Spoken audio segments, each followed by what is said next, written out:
Good morning, শুভ সকাল। ঘড়ির কাঁটা 6:05 ঘরে। এখনো পর্যন্ত কাঁথা কম্বল ছেড়ে উঠতে অত অসুবিধা হচ্ছে না।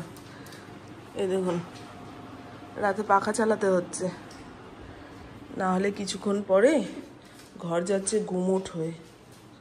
বাইরেটা এখনো অন্ধকার, একটু পরেই লোকজন হাঁটতে বেরোবে। রান্নাঘরের জানলাটা না খুললে রান্না বান্না করে শান্তি নেই, এক্ষুনি মশা ঢুকবে। পুকুর জন্য বানাবো চিড়ের পোলাও, পোহা যেটাকে বলে। কালকে চিড়েটাকে একটু লবণ জলের মধ্যে ভিজিয়ে রেখেছিলাম, আন্দাজ মতো জল দিয়েছি। জল শুষে চিড়ে গেছে ফুলে। মোটা ধরনের চিড়েটা সেটা আনি, পাতলা চিড়েটা জলের মধ্যে পড়ার সঙ্গে সঙ্গে কেমন ঘ্যাট হয়ে যায়। এখানে ভুলভাল বলছি, দেখেছেন এখনও ঘুম কাটেনি। এখানে রয়েছে গাজর, বিনস, আলু। কড়াইয়ের মধ্যে দিয়েছি সাদা তেল, তেলের মধ্যে গোটা সর্ষে, শুকনো লঙ্কা, কারি পাতা। ফোড়নটা একটু চড়বড় করে আসলে আগে থেকে কুচিয়ে রাখা পেঁয়াজটা একটু নরম করে ভেজে নেওয়ার পরে এখানে যে সবজিপাতি কেটে রেখেছিলাম সেটা দিয়ে দেবো। এর মধ্যে পরিমাণ মতন লবণ দিয়ে দিয়েছি। আগে থেকে ভিজিয়ে রাখা বাদামটা দিয়ে দিলাম। সবজিপাতি পুরো নরম হয়ে গেছে। আগে থেকে ভিজিয়ে রাখা চিড়েটা এর মধ্যে দিয়ে নামানোর আগে দেবো অল্প একটু ঘি। পোহা রান্না হয়ে গেছে, হালকা হালকা শীতে গরম গরম চা, সঙ্গে 1 বাটি পোহা। দুর্দান্ত ব্রেকফাস্ট। কিন্তু পুবু যখন খাবে এটা যাবে ঠান্ডা হয়ে, কিচ্ছু করার নেই। আধা ঘন্টার মধ্যে টিফিন রেডি করে পুবুকে দিয়ে দিলাম। আজকে আর স্প্রাউট দিইনি। আপনারা বলেছেন যে রোজ রোজ স্প্রাউট খেলে নাকি পেট ভার হয়, যাদের গ্যাস অম্বলের সমস্যা রয়েছে সেটা বেড়ে যায়। পুকুরে একটু পেট ভার ভার করছে।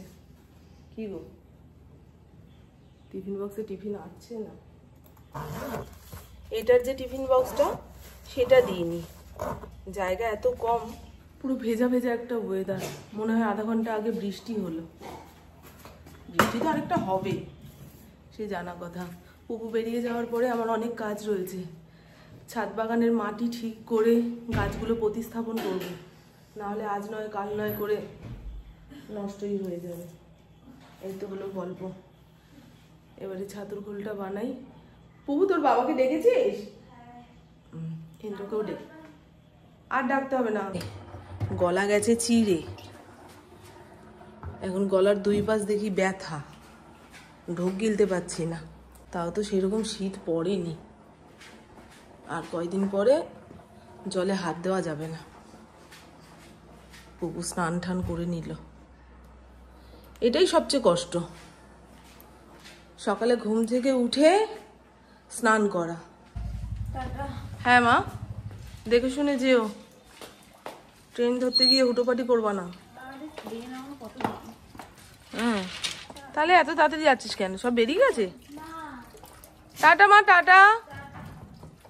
এই রঙ্গিলা চলে এসছি, আধা ঘন্টা শোবো, তারপরে কাজে কর্মে হাত। আয় ফিঙ্গি, বুঝলেন? অন্ধকারে তলিয়ে গেলাম। পুপু মনে হয় 7:40 ট্রেনটা ধরবে, এত তাড়াতাড়ি না বেরোলেও চলতো। বাড়ি বসেই বা কি করবে, সব স্টেশনে বন্ধু বান্ধবরা। আমার পুপুর না ছাতু খেলে মনে হয় অম্বল হচ্ছে, জানেন? এই যে সকালে ছাতু খাওয়ার পরেই বলে চোরা ঢেকুর উঠছে মা। আমি খেয়াল করে দেখিস, নিজের শরীর বোঝার জন্য নিজেকে খেয়াল রাখতে হবে, কোনটা খেলে অসুবিধা হচ্ছে, কোনটা খেলে সুবিধা হচ্ছে। এই জানলাটা খুলে রাখি। বিছানাপাট তুলে ঘর দুয়ার মুছে স্নান ধান সেরে আসলাম। এবারে ঠাকুর পুজো দিতে যাব। আকাশের অবস্থা দেখে সকাল দুপুর টের পাওয়া যাচ্ছে না। এই আসনগুলো আবার ধুয়ে দিলাম, একটু রোদ না পেলে গন্ধ ছেড়ে যাবে।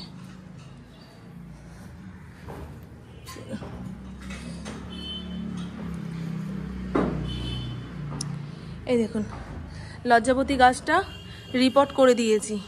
তুলসী গাছের সমান সমান মান্যতা পায় লজ্জাবতীর গাছ। হিন্দি ভাষার লোকেরা এই লজ্জাপতিকে শাম্মী গাছ বলে মনে হয়। আর দেখুন বন্ধু, পুপু ইন্দ্র বেরিয়ে যাওয়ার পরে আমি এক ফোঁটাও বসিনি। আগের দিন যে ওই তাওয়ালটা কিনে এনেছিলাম সেটাকে কেটে কুটে গোপাল ঠাকুরের হুডি বানিয়েছি। এই প্রথমবার বানালাম বলে অনেক কাপড় নষ্ট হয়েছে। এবারে কায়দা পেয়ে গেছি, পরেরটা যখন বানাবো যতটুকু কাপড় লাগবে ঠিক ততটুকুই ব্যবহার করব। আর আগে আমার এই কাপড়ের নাইটি নতুন এনেছিলাম, নিচের দিকটা যে বাদ গেছে সেটা দিয়ে হুডি বানিয়ে দিয়েছি। ভালো হয়েছে না? এটাতে আর ঘের হয়নি, হাফ হাতা। এটা আবার ফুল হাতা ফ্রকের মতন বানিয়েছি, একটা সদ্যজাত বাচ্চাও পরতে পারবে। দেখাবো ওখানে, হ্যাঁ পরেরটা যখন বানাবো তাহলে আপনারাও আপনাদের গোপালের জন্য এইভাবে হুডি বানিয়ে নিতে পারবেন। বৃষ্টি হলে একরকম লাগে, কিন্তু মেঘলা হয়ে থাকলে না মন মেজাজ কেমন যেন, কাজ করতে ইচ্ছা করে না, আলিস্য লাগে। রান্নাবান্নার অত হুটোপাটি নেই, আস্তে ধীরে করব। লাউ আছে, আজকে লাউ ঘন্ট করব। সকাল থেকে অনেক কসরতের কাজ করেছি। মাটি আর গোবর সার একসঙ্গে মিশিয়ে বস্তায় ভরে পাঠিয়ে দিয়েছে নার্সারির দাদা। সেই মাটির সঙ্গে কাঠের গুঁড়ো মিশিয়ে এই ক্যারেটগুলো ভরেছি, তারপরে গাঁদা ফুলের চারা লাগালাম। আর এখানকার জবা ফুলের গাছগুলো নাবিয়ে এখানে দিয়েছি। সব শীত ঘুমে চলে গেছে, এখন আর ফুল পাওয়া যাবে না। শীতের বাগানে গাঁদা ফুলের গাছ একটু উঁচু করে লাগিয়ে দিলাম, পাশের বাড়ির ছাদ থেকে যখন সবাই দেখবে।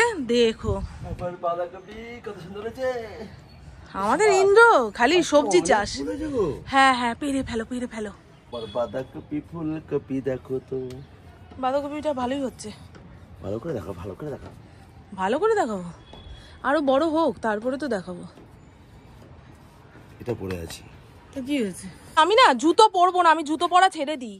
সত্যি কথা, বাটা থেকে 300 টাকা দিয়ে হাওয়াই চটি কিনেছি, তার 300 হাল করে ছাড়লো। সারাক্ষণ আমার জুতো ওর মুখে। জুতোটার কতটা জান যে ওর দাঁতের কামড় সহ্য করে। ফুটো ফুটো হয়ে গেছে গো, গুনে গুনে তুলছে। আর আছে? আর কি যেন বলতে গেলাম, দেখেছেন ভুলে যাই কথা, অর্ধেক বলি অর্ধেক ভুলেই যায়। এই যে এই নাইটিটা অনেক দিন পরে পরলাম, কি কারণে বাতিল করেছিলাম এখন মনে পড়ছে না, গলা বড় সেই কারণে। সেদিনকে শীতের পোশাক বের করতে গিয়ে নাইটিটা খুঁজে পেলাম। আমি ভাবলাম কি কোথাও ছিঁড়ে ফেটে গেছে, তারপর দেখি না সব ভালো রয়েছে। কি কারণে বাতিল করেছি এখন এটা পরে পরে আবিষ্কার করতে হবে।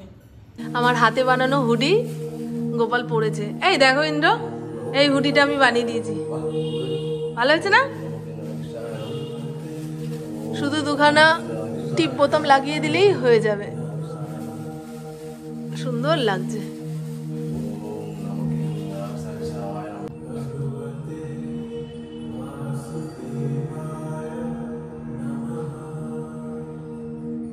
ইন্দ্রকে ছাতু মুড়ি দিলাম, আমার জন্য 1 কাপ ঘন দুধের চা বানালাম। এটা নিয়ে বসবো 10 থেকে 15 মিনিট, মোবাইলটা দেখব, তারপরে রান্না বান্নার তোড়জোড়।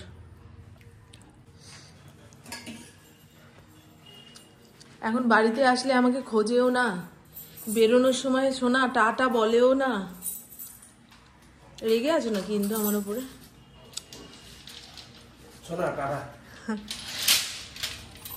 আর এই হলো পুপুর টিফিনের থেকে রেখে দেওয়া চিড়ের পোহা।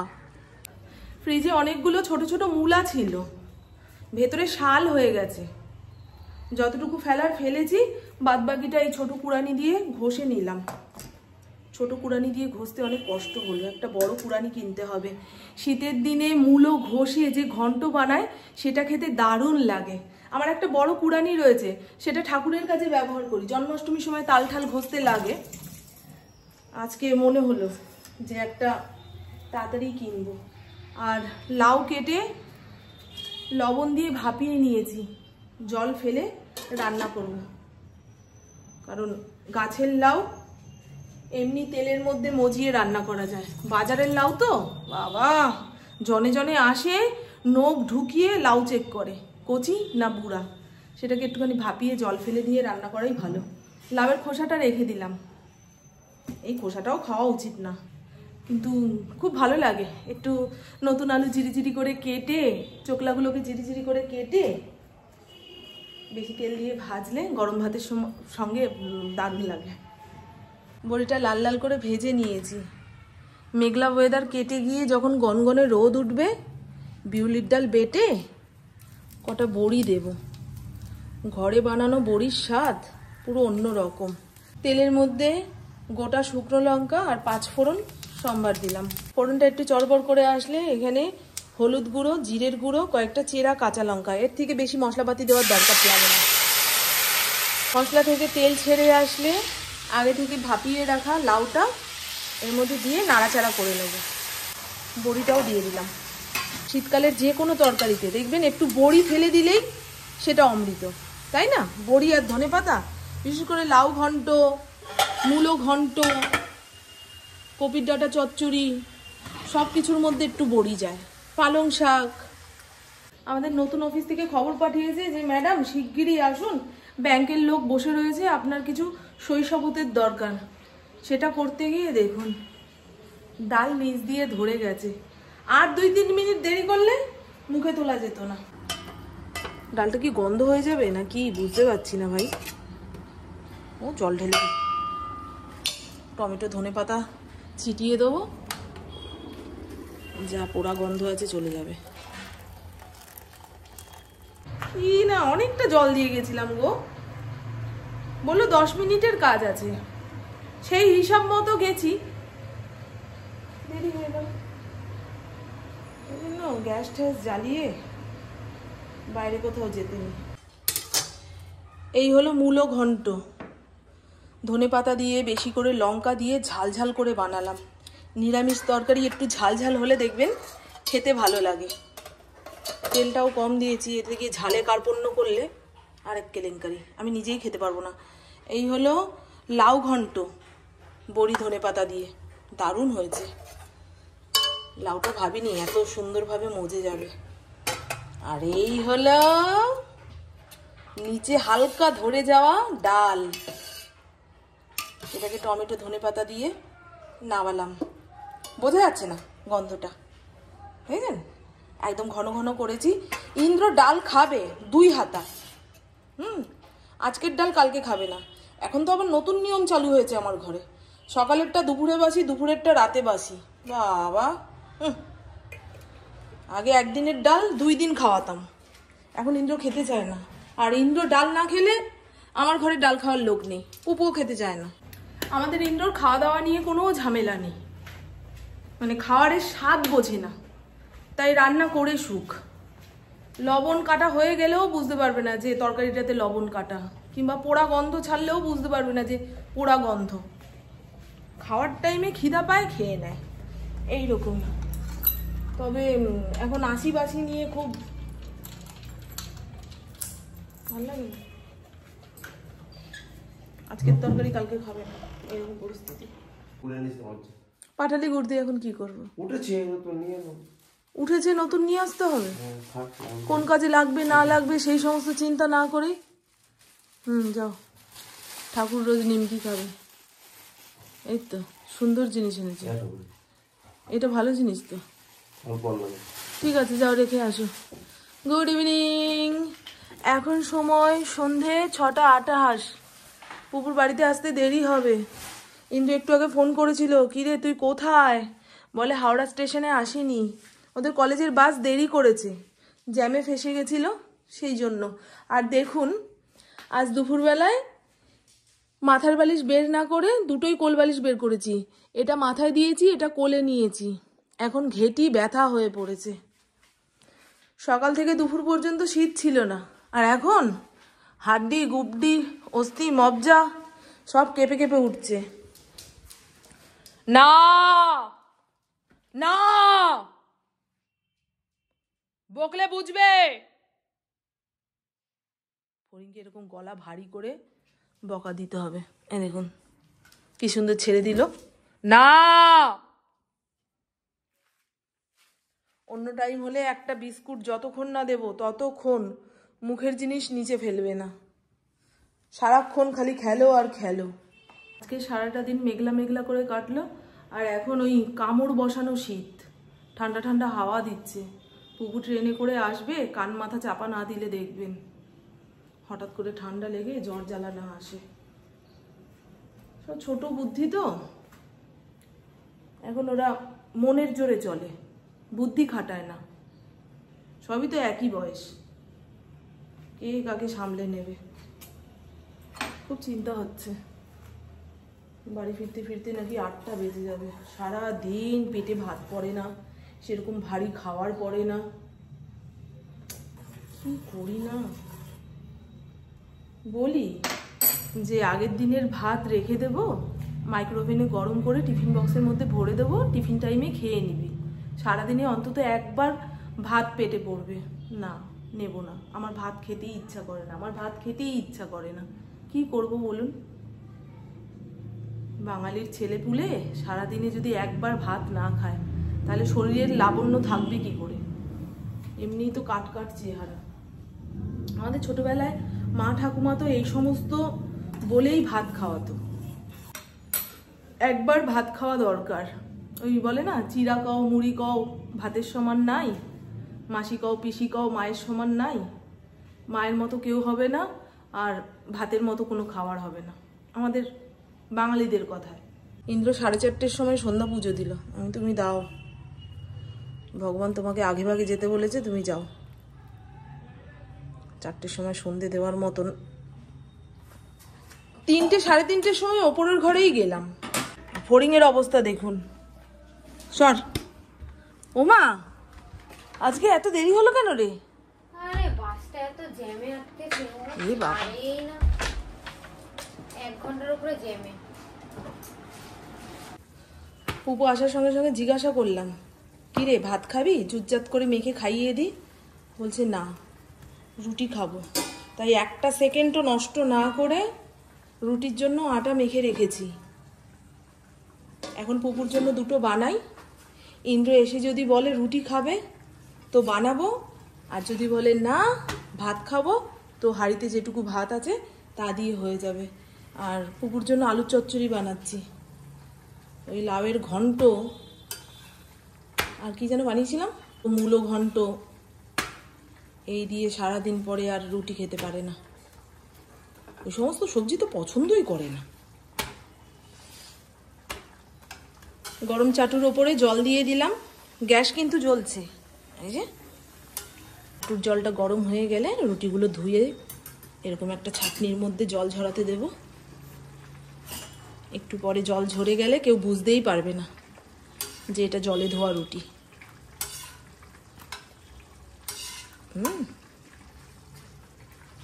চলুন, রান্নাঘরটা সাপটে নিয়েছি, আর প্রত্যেক দিন শুতে যাওয়ার আগে আমাকে এই কটা বাসন কোসন মেজে ঘষে শুতে যেতে হয়। রুটির বেলান চাকি, চাটু এগুলো এঁঠোতে ফেললে সংসারে আয় পয় কমে যায়। কি দরকার বাবা? ওকে বললাম এখন খাবি? বলছে না, আমাকে একটু পিঠ টান করতে দাও, সিদ্ধারাটা সোজা হোক তারপরে বলবো খেতে দেওয়ার কথা। ঠিক আছে। এখন ঘরে লাইট বন্ধ করে শুয়ে রয়েছে। ইন্দ্রও একটু পরে চলে আসবে। শীতের দিনে 9টা 9:30 পরে কোথায় আর থাকবে? গরমকালে নয় পুকুর পাড়ে বসে বন্ধুদের সঙ্গে আড্ডা মারছে, কথা বলছে, শীতকালে সেটা হওয়া সম্ভব নয়। তো চলুন বন্ধু, আমার বকবক আজকের মতন এইটুকুই। আপনারা সবাই খুব খুব খুব ভালো থাকবেন, নিজের শরীরে খেয়াল রাখবেন, সুস্থ থাকবেন, আর অল টাইম স্মাইল করতে হবে। টাটা, খুব ভালো থাকবেন। আমার এখন নাক দিয়ে কাঁচা জল পড়ছে।